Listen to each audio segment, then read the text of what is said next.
Hello, ladies and gentlemen. Thank you once again for joining us on the Urban Rap Podcast, and welcome to episode 2. Look, first of all, guys, just a really big thank you for everyone who supported the first podcast that we've done, episode 1, on the greatest rappers of all time. Look, as of now, it is what is the date today, guys? Just help me out here. It's the 24th. It's the 24th. It's 24th, and it's 8 o'clock on the 24th. So our first video has been out for just under 24 hours, and look, you guys showed a lot of support, so look, really appreciate it. Again, we've had a lot of indifferent feedback in terms of our actual list. But no, that's what we're here to do. Just cause a bit of controversy, but also just have a good, really debate about what we all think, really, music-wise. So there's no right answers, but there was a lot of wrong answers, that's for sure. But I digress. Let's move on to episode 2. So yeah, as you can see in the title below, or to some effect, this is basically: if you were trapped on a desert island, what album would you take with you, and why? So again, there really is no wrong answers here. It is just personal preference, and so we'll go around. But first of all, let's just say hello to everyone. How you doing, Jack? What's going on? Yeah, not too bad, man. Not too bad. Just good. You know what? It's a struggle to think of this album, man. This was hard, isn't it, man? This was a hard one. I can't lie. Yeah, it's probably one of the hardest decisions. Yeah, without a doubt. Bill, how's it going, mate? Yeah, man, not bad. Just had to go work today, and as Jack said, this has been a struggle. I've listened to probably about 7 albums in the past 3 days, and I'm still debating on what album is actually which I'm taking. You know what's crazy, right? Is obviously when these albums come out, as music fans, we all listen to them. Then when you sort of go back throughout the years, throughout the decades, it's crazy to see how many amazing albums there was. And you forget some. Like I come across some which I thought, oh my God, how can I not choose that? And then you go back on yourself and so on and so. But no, that's all part of the fun. I can honestly say to everyone, at the point of recording right now, I've still not chosen my number 1 album. I can be honest. So I'm literally going to say it on the spot because I'm stuck between 2. But we'll just see what comes out of my mouth at the time, and we'll go from there. But look, first of all, we'll go into a bit of news as we always do. Jack, if you start off with the news, because you told us something a couple of days ago regarding Stormzy that we didn't actually know about. So I'll let you take it away with this one first.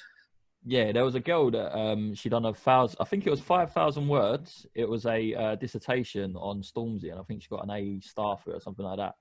I saw it on the news somewhere. Can't remember where I saw it, but I saw it and I thought, you know what, I want to talk about that, because who, as an artist, would you talk about as like that much to think of a 5,000 word dissertation? Like, I wouldn't do Stormzy if it was me, but that's what I was going to say. You've got to love that person. You've got to love them so much that you want to write. 100%. And maybe someone help me out here. What is a dissertation, please?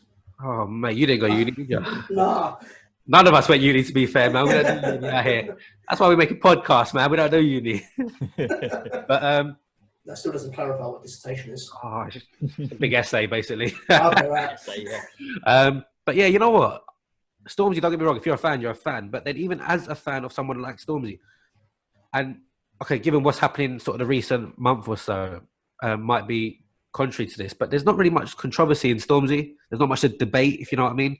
I mean, people, you like him or you don't. If you like him, it's sort of clear cut. There's not much that you'd say, oh, but he's done this, he's done that. What about that time when he done this? Well, it's not really like he's mad talented, don't get me wrong. But there's not much sort of you could really talk about him like that. So I'm surprised, but you know what, fair play to the girl. I mean, for me personally, I think I'd probably go down the 50 Cent, Eminem route. That'd be mine. For me, like Stormzy, I don't think he's been around long enough for someone to write that much about. I mean, the last year or so, he's done a fair few bits and he's got bigger, but yeah, exactly, 100%. And like you said, I think to write 5,000 words about him, you know what, fair play to the girl who done it, smashed it. So I make up herself. In other news, got to talk about Travis Scott. Now there's marketing. There's marketing, and then there's what he done. 12.3 million viewers. Mental. On Fortnite. Dropped his album on Fortnite. On Fortnite. Crazy marketing idea to get the kids where I mean, they are most, I guess. Everyone, you got to think, like us included, you're either playing Call of Duty or you're playing Fortnite, group games with your mates. Fair play. That's how you market. So absolutely smashed on that one. Killed it. Absolutely. Other bits of news that you guys maybe come across? Anything you want to talk about? Yeah, I'm sure I see something about M&M is providing all hospital workers with mum spaghetti. Mum spaghetti. He's providing mum spaghetti. So everywhere in Detroit, he's literally gone around to all the healthcare workers in Detroit, and he's literally given them a plate of sort of spaghetti each. He's serving that spaghetti. I mean, that is mum spaghetti. That's that's good. Fair play. You know what? There's all different types of ways that people are helping, and that is definitely one unique one that only M&M could really pull out. So, fair play. But yeah, you know what? It's been a different week. There's been a few Insta lives. We were both on one yesterday. All three of us were on one yesterday, watching one. I'm gonna shout out because for those who don't know, I'm probably one of his biggest fans ever, and that was Chip, or as he done yesterday, Chip versus Chipmunk. Yeah, Chip versus Chipmunk, and boy, there were some songs on there, man. There were some songs for those obviously probably more UK than US viewers will watch this, but if you know about Chipmunk, you know that he had some naughty songs back in the day. 15 years old, he started off. Mate, for me watching it, yeah, and then for him to start off with the old ironic features and the voltage features, the double S, the shallow features, mate. Took me back, man. D Dark, like them kind of tracks there. Mad. And you know what? He drops an exclusive back in the day, and you'd get people send you them, and then you think, fuck, you know, like. Was I even born at the time? Probably not. No, he even shouted out. He said, "This is the MySpace era." That took me back mad when he said that. But you know what? I'll say one thing about the podcast. It was brilliant. But I'll say one thing about it. Sorry, about the Insta Live. He did.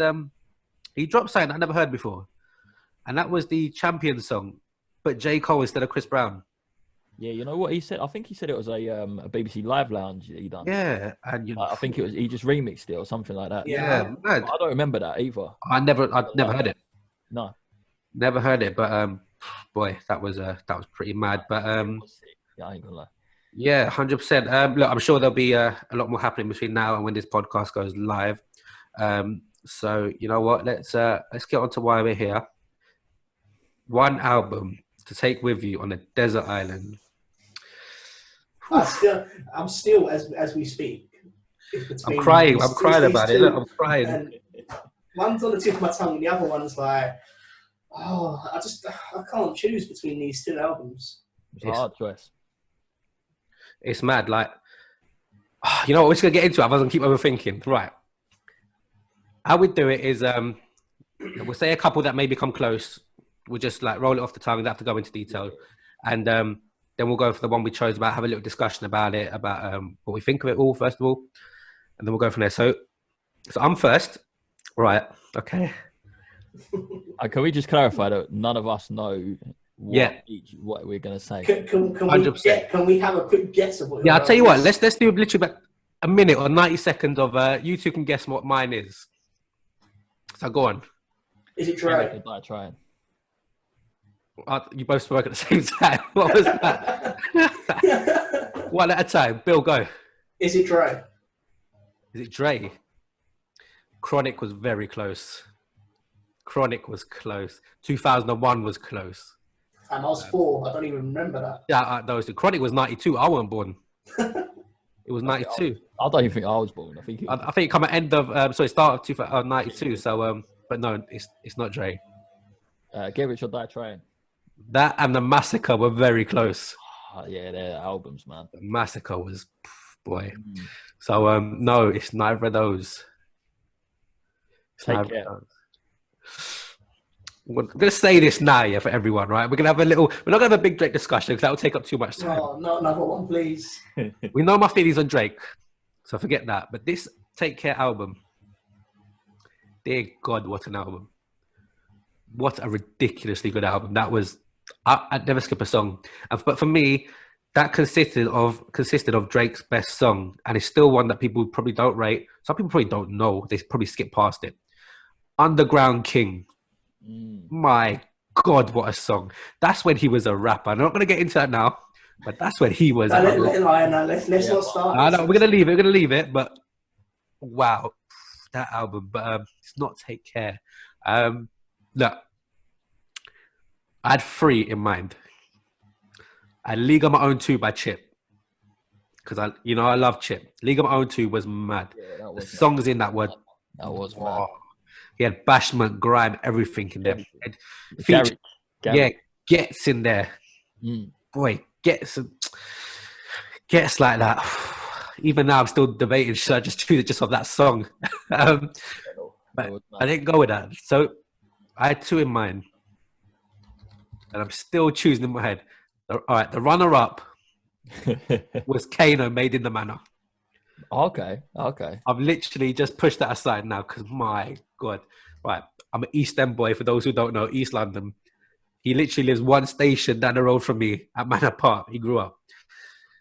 That album was, wow. That's a summer album. Mm-hmm. But I didn't go with that. What I went with, and you know what people would say is probably one of his worst albums. But I went with the Game Red album. Okay. I went with the Red album. Yeah. Right? So I'm gonna go for it quickly, and let me just say a few names. Yeah, just gonna shout a few names to you guys. We're gonna up on my phone just so you know there's no sort of mixed up anywhere in between that. But so if I said to you, Lil Wayne, Dre, Snoop, Mario, Wale, Drake, Chris Brown, E40, those as names, right?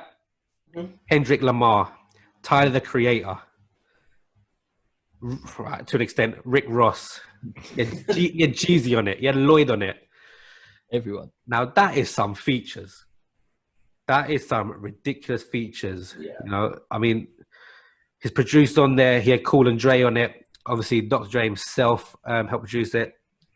That was mad. But the reason I think I chose it, and just a bit of background on the album itself, the reason people say that's where Game was probably one of his worst. That's what people say. Let's be honest. Critically, people say it's not one of his best at all, and I get it, but I don't.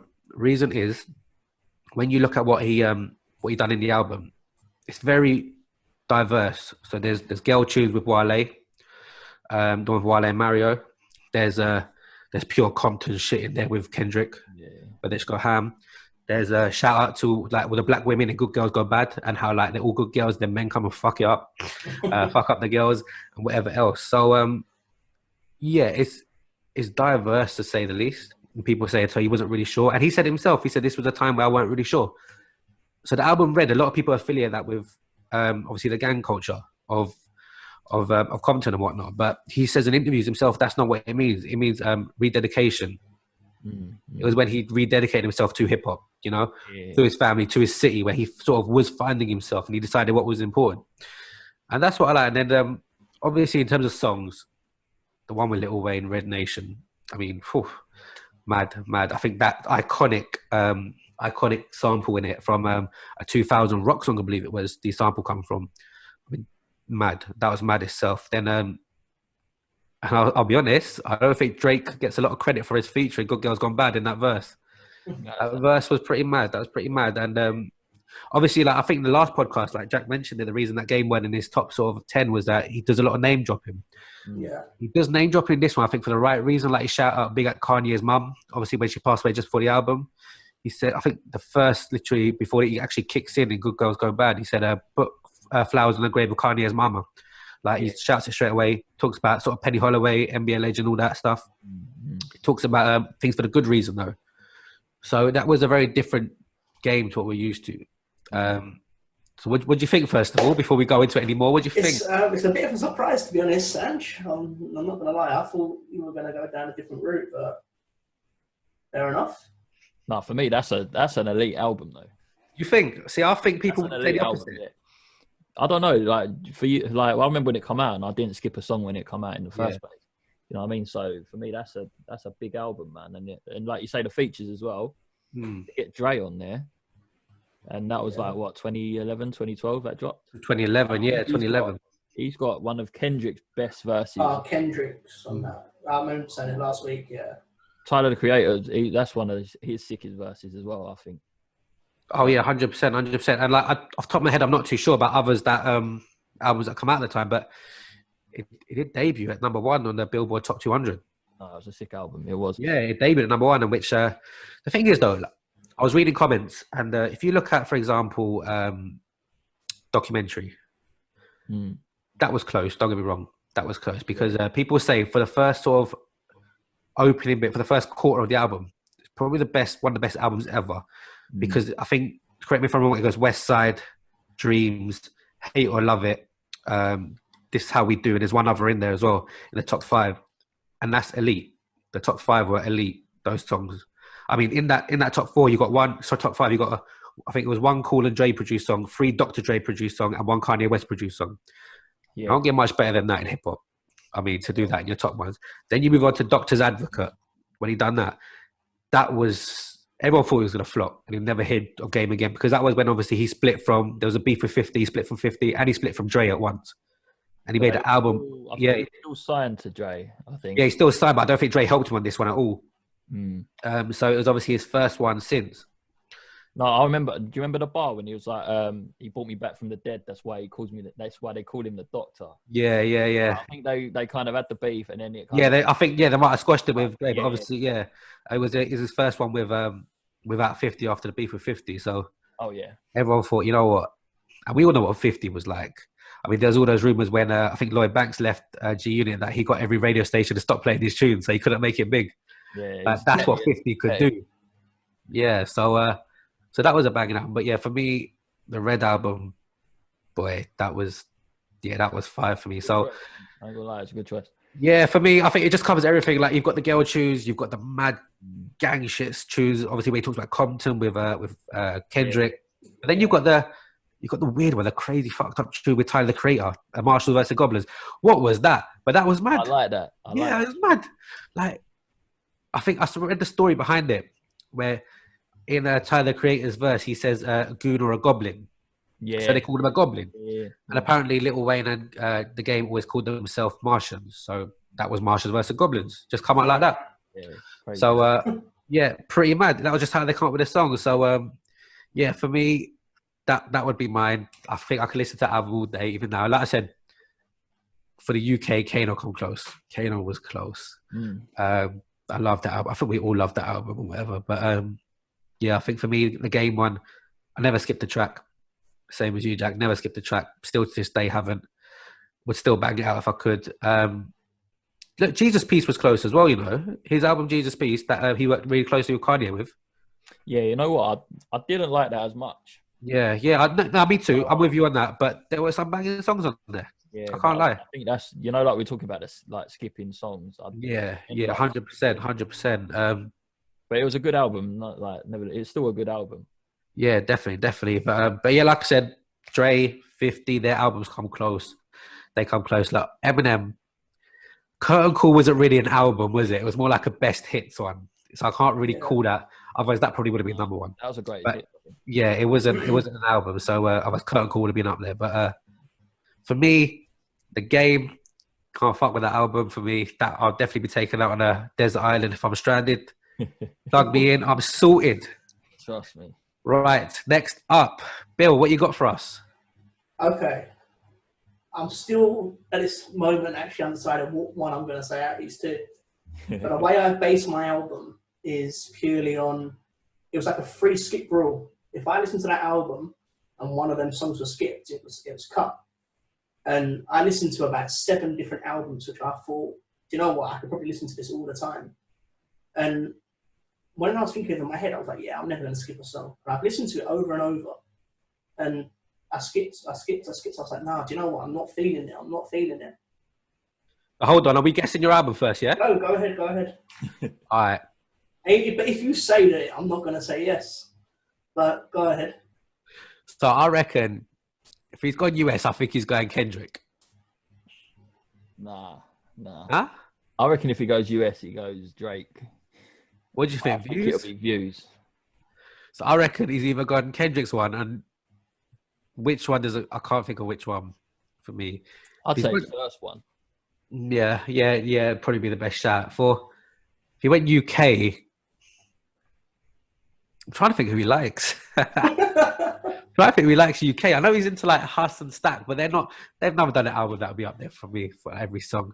They were in the list, okay? They were 3 albums, that was in my list. I listened to most acts. I think Krept and Code will be up there as well for him. Yeah. Yeah. I think the Krept and Konan will be up there for. Which one was it? Was it the seven nights, something like that? 7 days, 7 nights. 7 days, 7 nights. That was a mad album, crazy album. Yeah, I think that could be up two there. Aspects in it. It's a double. Yeah, album. you got the girl tunes, and then you've got the straight up kind of UK. And I also reckon Stormzy will be up there, but yeah, but you know what, Stormzy, Gang Signs and Prayer, maybe. Fair enough. All right, Bill. Let's see what you got. Let's see what you got.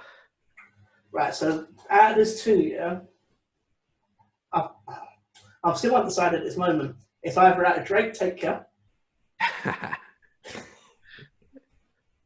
Okay, I'm going to go for the UK though, and it's Gang Signs and Prayer. Okay. I listened to the album 3 times today alone, and I skipped one song, which was an interlude. So that didn't really count as a skip. And the reason I chose this was because you've got a mixture of all sorts of different songs. You've got one where he's straight up barring, and then the second one, then you move on to a song which is just singing. And I think I remember watching an interview of Stormzy when he talks about this album and how much hard work and how he went down depression and everything because of this album.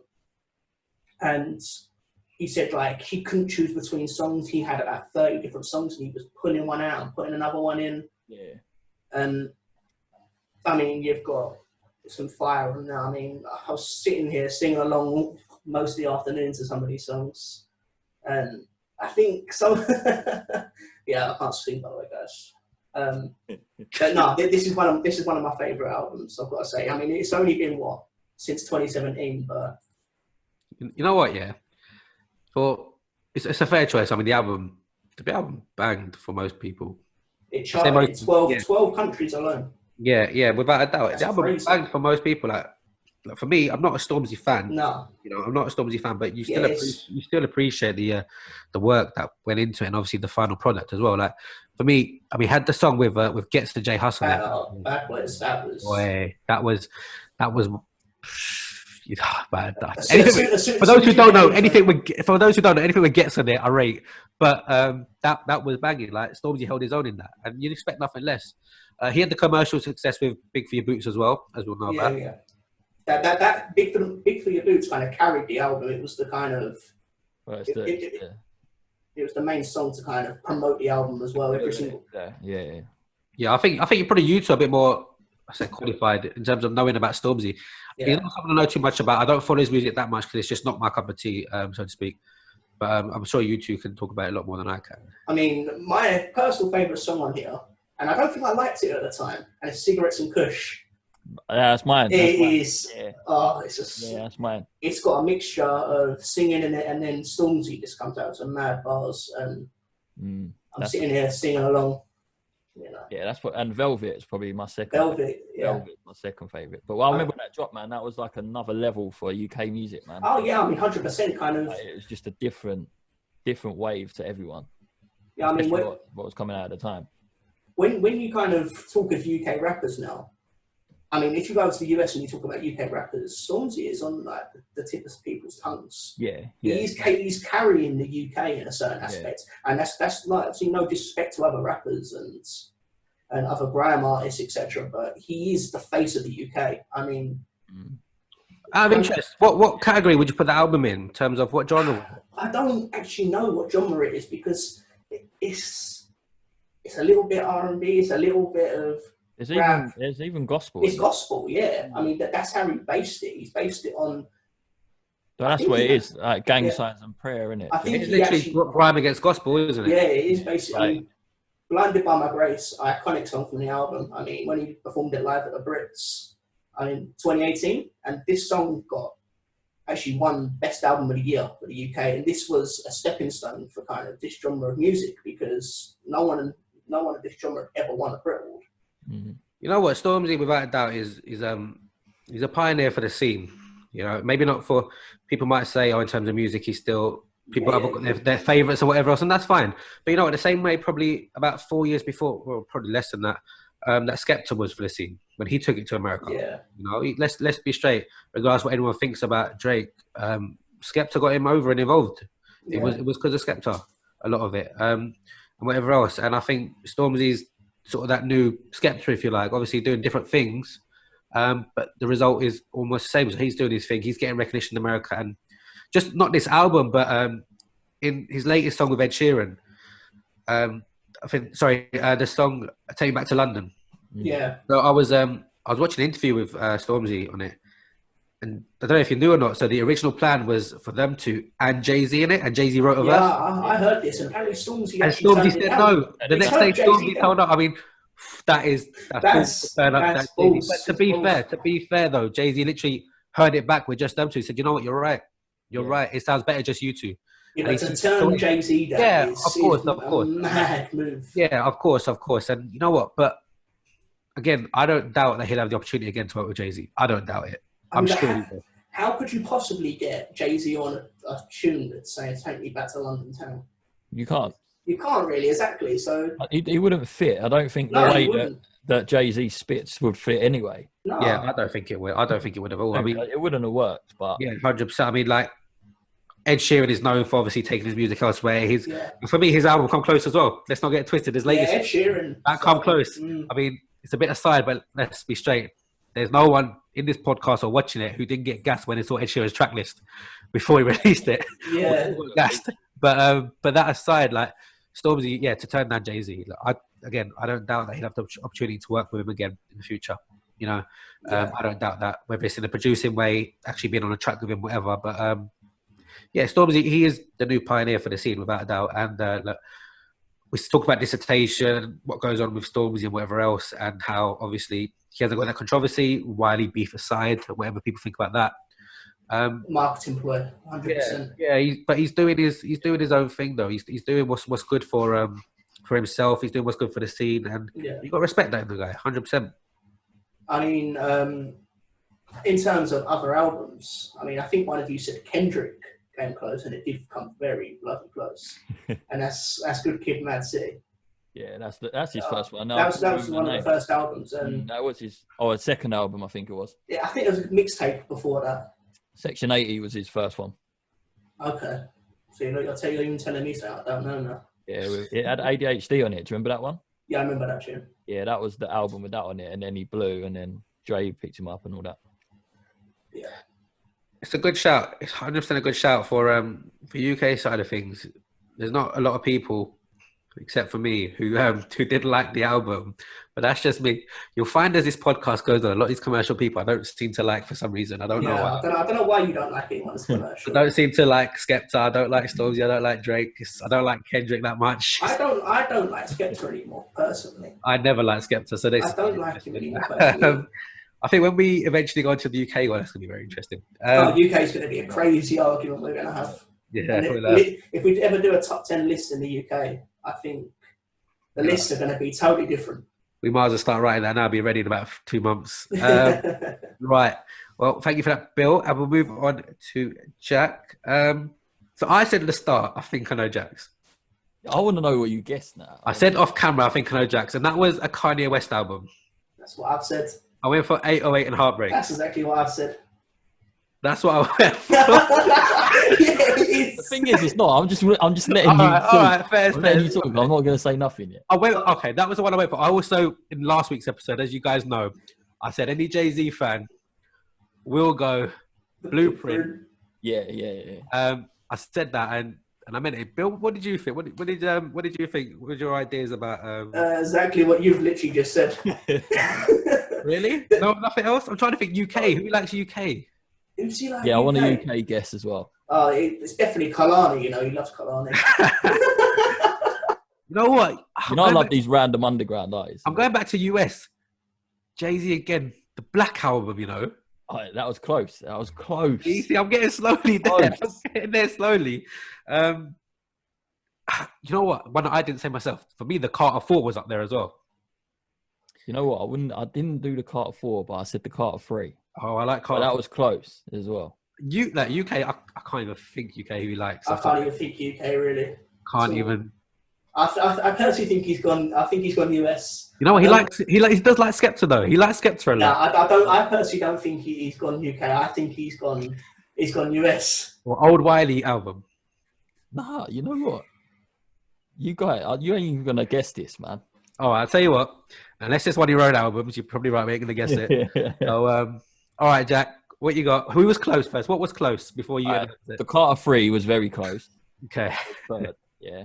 Black Album was fourth. Right. The runner-up though was a Kanye West album, and it was The College Dropout, his first album.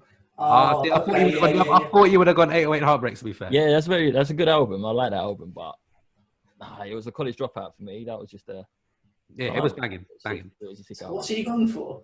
Number one, it's a UK album. Oh, hold on. Oh, okay. Hold on, wait, this is gonna bug me now. I can't think of the UK album. UK. People are probably shouting at us now, saying, "Come on, you know what it is? It's that. I can't. I can't actually think what UK Jack would have gone for. I'm trying to think. You know when we go on our long little road trips, and I'm driving. Should I give you the year? And Jack's got the aux cord. I'm trying to think what they used to play on the aux cord when we were driving places. What they used to play? The year's 2005.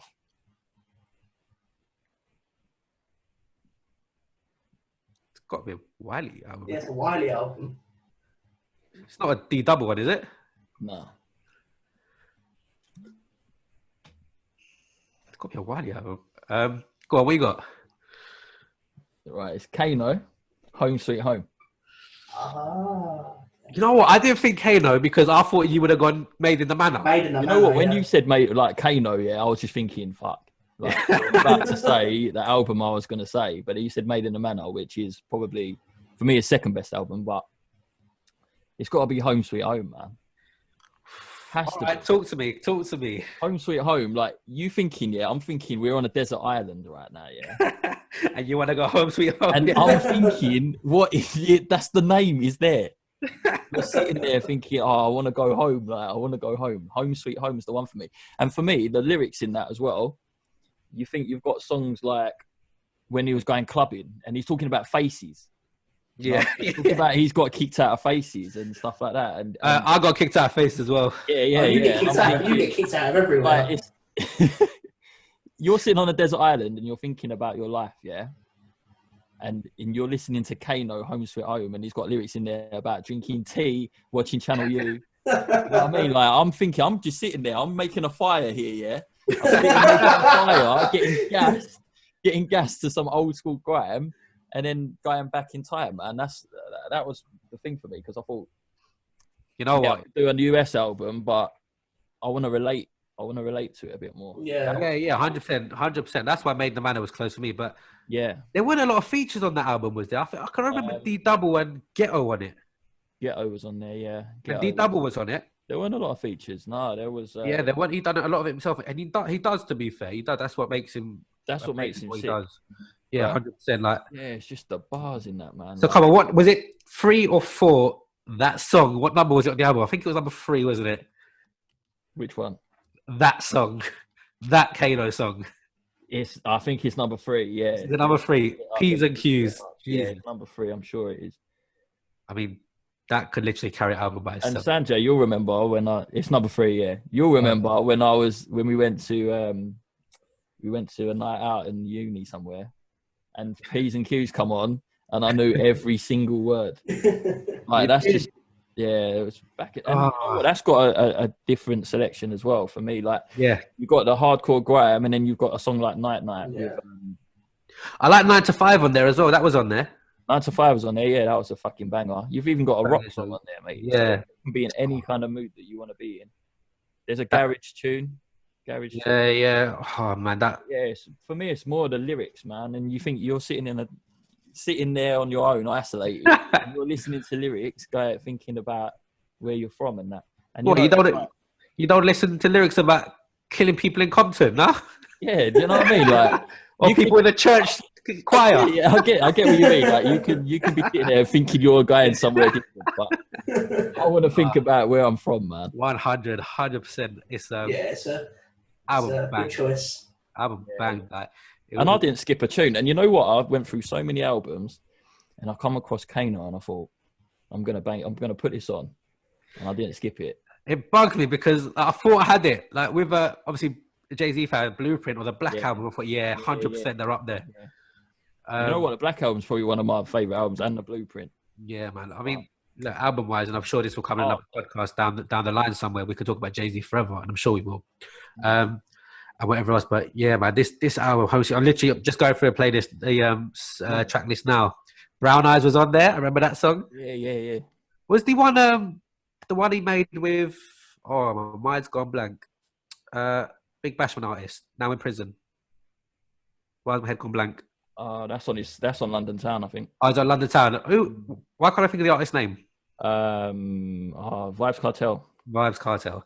Was that on a different one? Was it? That's on his second album. The second album. All right, fairs. Because that had the one with Craig David as well. Yeah. Oh, that must be a good album as well. But you know what, Kano, I mean, for 3 UK fans of not only just grime, of the industry as a whole, I mean, Kano, we all grew up on Kano. Regardless if you're our age, we were probably that's one artist that we all agree on. 100%. We were probably about 12, 13 at the time. Do you know what? Yeah, the first ever grime tune I remember listening to, I was about 13 at the time, was Gets Artillery. That was the first ever grime tune I heard. So when you're talking about something, man. I was like 18 when that came out. Oh, tell me about it. That was the first ever grime tune I remember hearing, and it was a hard grime. You know what? That's a good album as well.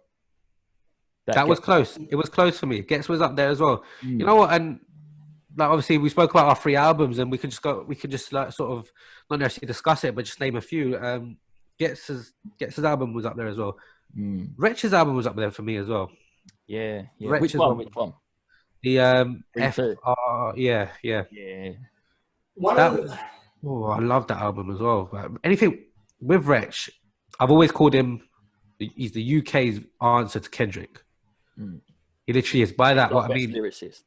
Yeah, lyricist wise, that's what I mean by that. Obviously, style is totally different.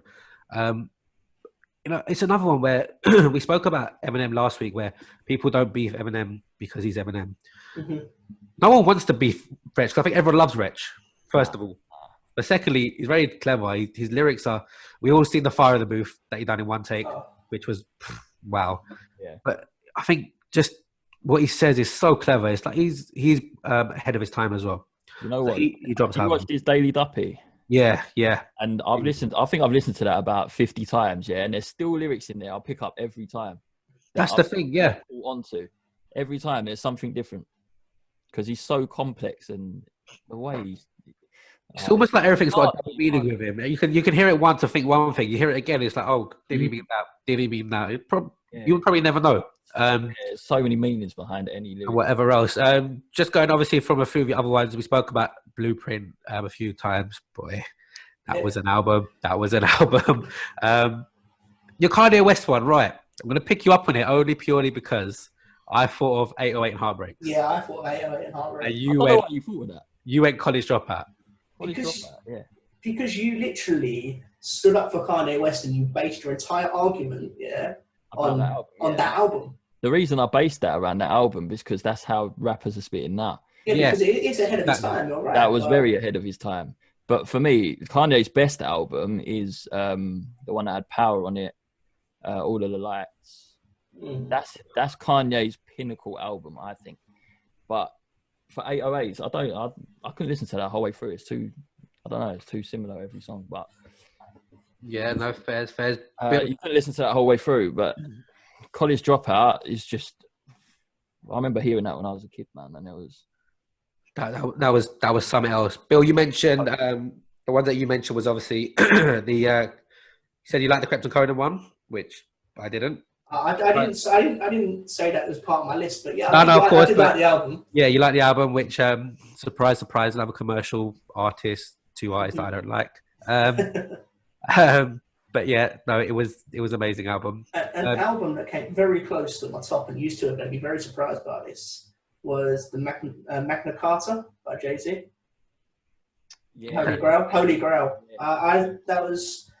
I went and see him live that year when that album came out in the O2, and I kid you not, it was one of the best performances I've seen ever, because he is such an entertainer.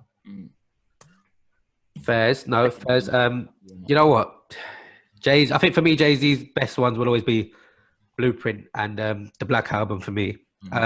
But yeah, even after that, there's the ones that you've mentioned as well were definitely up there as well. Just a quick run through. Obviously, start with Jack. We'll go reverse order this time. Home Sweet Home album. What was your favourite song? P's and Q's. Yeah. Didn't take much thinking for you, did it? Bill, same question. Cigarettes and Kush. Cigarettes and Kush. Okay. Interesting. Because obviously there's a lot more sort of mainstream ones on there. You've got. Like Blinded by My Grace is very, very high up there. But Cigarettes and Kush has got that mixture between kind of both. It's kind of got that R&B singy song to it, and then it's got kind of. It's got Kalani in it. Him and Kalani. Fuck Kalani, for those who don't know. What just happened? A fucking bee. What happened though? What happened? She can't. Kalani's a bee, isn't she? She's a bee. But I think for me, obviously, the my favourite it's got to be Red Nation, without a doubt. Yeah. It's just the backdrop. It's just a sample that's in there from that 2000 rock song. It's just, man, when you hear that noise. I mean, we went to, like we said last week, we went to his concert recently. Yeah. And I think when he done that, he just sort of went on for ages, and it was just like, he got his drummer involved doing stuff. The guy on the sax, the guy on the trumpet were doing bits. It's like, it's just mad to see it live. But no, there's a couple obviously that came close to me. We spoke about Main the Manor and whatever else. So the other one was the third choice one, which we're not talking about it too much, but obviously you guys know a lot about it as well, was League of My Own 2. That's what came close for me. And I'm just going to get the track listing up. I've got it on CD somewhere. Oh man, everyone's got that on CD. So obviously, I'll run through it really quickly. Obviously, you spoke about your ones. For me, League of My Own 2, I'm tempted to say, unless you're a Chipmunk or a UK Grime fan, you probably won't know it. But for those who don't, it started off with a disgusting back-to-back when Gets like that.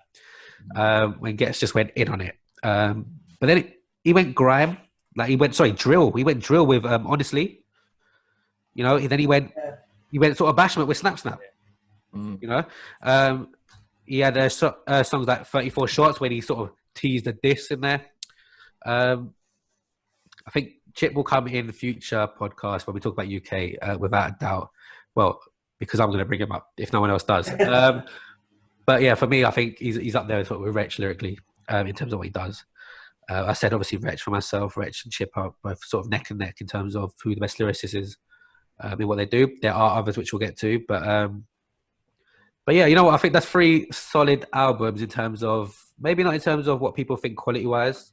I mean, this isn't about quality, though. This is about personal preference. And the albums with all shows you can sit down and listen to for time. Yeah, no, without a doubt. I think out of the 3, I was going to say out of the 3, Bills probably get the most recognition. But if you're a UK fan, I think you might go for Jax. I think if you're a proper hardcore UK fan, you might go for Jax one. If you know your past music and whatnot. But yeah, look, a lot shorter podcast than obviously last week's one. Any final thoughts from the two of you? No, go on. I'm going to call you out on one thing, yeah? Oh, okay, hold on. Let's get personal now, right? Okay, might not be a short podcast. Hold on, people. Why not Drake Take Care? Why not Drake Take Care? Okay. So we went through it all last week, and yeah, I can't skip a song of Drake's one. I need to get the track list up. I know all the track list, and I could probably spit off the songs, to be fair. But all right, that album for me. Okay, it was it 2011? I want to say. Let me get it in front of me. Yeah. Was it 2011? Was it 2013? No, 2011. So, you had the slower songs like Hate Sleeping Alone, Take a Shot for Me. Yeah. Marvin's Room. Marvin's Room. Forget Marvin's Room. Yeah. I like Marvin's Room, but I prefer the other two. I love Take a Shot for Me. Okay. My favourite song on that whole album is Practice. And that's a lot of people. I'm going to get a lot of hate for that, but my favourite song on that is Practice. That was good. You know what? The one with Nicki Minaj, Make Me Proud. Oh, that was a tune. That was a tune. That was a banger. We had Doing It Wrong, The Real Her, Look What You've Done. That was a banger. Look What You've Done. Hell Yeah, Fucking Right was on there. The Motto was on there. Headlines is on there. All right, yeah. So for those, all right, just real quick. Headlines, Over, and Underground Kings are my 3 favorite Drake songs. The reason we had the argument last week is because if you look at timescale on that is 2011 and backwards. I think over might be 2010. Yeah. Also, this album, The Crew Love was on there. Whew, what a banger. But that was a banger because of The Weeknd. I don't care what anyone says. I don't care. I'm not having an argument on that. We'll go past that one now. You know what? The Weeknd did take that away. Yeah. But then, by the same token, Take Care with Rihanna. Drake smashed that one. Yeah. Give that one to Drake. Definitely. You know, mark one for Drake on that. But so the reason I didn't choose that one, this is the only reason I didn't choose that one. It was just the background of what the game went through, his own sort of story behind it. And when you listen to one thing that I don't think, there's a couple who can, but there's not too many who can match the game's raw anger and passion in his voice when he goes ham about something. So the song with Kendrick, he just shouting out for Compton, just shouts out for it. And I think when Kendrick sent over his verse, I was watching an interview, it was actually too long. So he's on the hook. Kendrick's on the hook. But that was taken from the verse. That was the first 8 bars of the verse. So he had to put it into the hook. And then he said to Kendrick, fine, just go at the end. I'll just put you at the end and just go. And if you listen to the woman at the end who speaks, what she says, it's just, wow. It's just so much energy in that one song, The City. But then he's got Jeezy's laugh on it. Just for that, I love it. When he does his little laugh, that here comes the paramedics. It's just little things like that. But yeah, for me, and again, it is personal preference. This is when I was a big Drake fan. I'm not going to lie to you. This is when I was a big Drake fan. I think you was a bigger Drake fan than us at that point. Yeah, I think I was. You know what? I like Rick Ross because he's funny. Yeah, he's funny for me. All right, that's why I like Rick Ross. But his song, Lord Knows. That's a good song. It's a good song. It's a good song. It's a very good song. I'll probably have an unpopular decision here. Okay. But Rick Ross sounds better on that beat than Drake does. And it's more of a beat that is made for Rick Ross. You'd prefer to see that beat on a Rick Ross album than you would on the Drake. I'm just kind of listening to the beat in my head at the moment, and it's more suited for his style than Drake's style. I don't think so, because his flow really changes the song. But if you go to a Rick Ross album, a lot of the beats are similar to that, and I think that's more of a Rick Ross style. I think Rick Ross might have even given Drake the beat. Okay. But yeah, no fairs. Yeah, it's a good shout. It's a good shout. I am sort of. It's unpopular. I know that. Yeah, it's in my head. It's one of those where it could literally go either way for me. I think yes, I can hear it on a Rick Ross album as well. I can hear it there. I think they done before. I think it was before. This might be after it when they done Aston Martin Music as well. Yeah, that you could tell was definitely a Drake vibe. Yeah, that was more Drake. Yeah. So I think if you compare it like that, Aston Martin Music against Lord Knows, which so they might have swapped. I don't Aston Martin Music, what a song that was. It's a banger, mate. Banger without doubt. But yeah, no, I can hear you on that. But that's again, it's one of those albums. I think Take Care, where there's not loads of apart from obviously people that you'd expect, like the Cash Money, Young Money lot, Wayne, Nicki Minaj, and whatever else. Tiger was on there. Tiger was on there as well, wasn't he? Birdman was on there. No, Birdman. Yeah, I was about to say Birdman's on one of them songs. Birdman was on there as well. You got Andre 3000 on one of the songs. Yeah, I mean the list. There's lyricists on that list. Yeah, Wayne, Andre. I mean, that album was number 2 for me. I couldn't pick between Stormzy and Drake Take Care. And as I said, I've skipped one song in that entire album.